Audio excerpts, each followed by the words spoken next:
Nobel peace prize ಕಮಿಟಿಯ deputy leader Asle Toje ಒಂದು statement ಅನ್ನು ನೀಡಿದ್ದಾರೆ.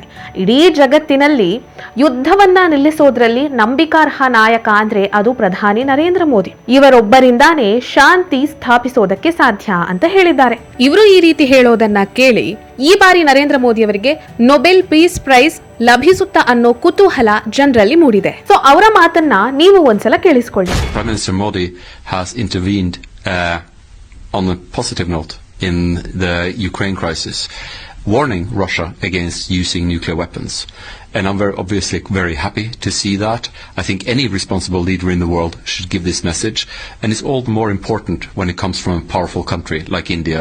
Modi has been Prime Minister for some years now, and he's one of the elder statesmen of this world. And I think that lends him credibility, and it's interesting to see that India, that has in a record time gone from being a developing country to becoming one of the primary economies of this world, India is taken more seriously, and when India speaks, it tends to be with a friendly voice and without threats. Nobel peace prize ಕಮಿಟಿಯವರು ಈ ರೀತಿ ಹೇಳ್ತಿದ್ರೆ, ಇನ್ನೊಂದು ಕಡೆ Donald Trump Nobel peace prize ತನಗೆ ಬೇಕೇ ಬೇಕು ಅಂತ ಹೇಳಿ ಹಪಹಪಿಸ್ತಾ ಪಾಕಿಸ್ತಾನದಿಂದೆಲ್ಲ ನಾಮಿನೇಷನ್ ಹಾಕಿಸ್ಕೊಂಡಿದ್ರು. ಆದ್ರೆ ಈ ಕಮಿಟಿಯವರು ನೋಡಿದ್ರೆ ಈಗ ಈ ರೀತಿ ಮಾಡಿಬಿಟ್ಟಿದ್ದಾರೆ. ಪಾಪ ಟ್ರಂಪ್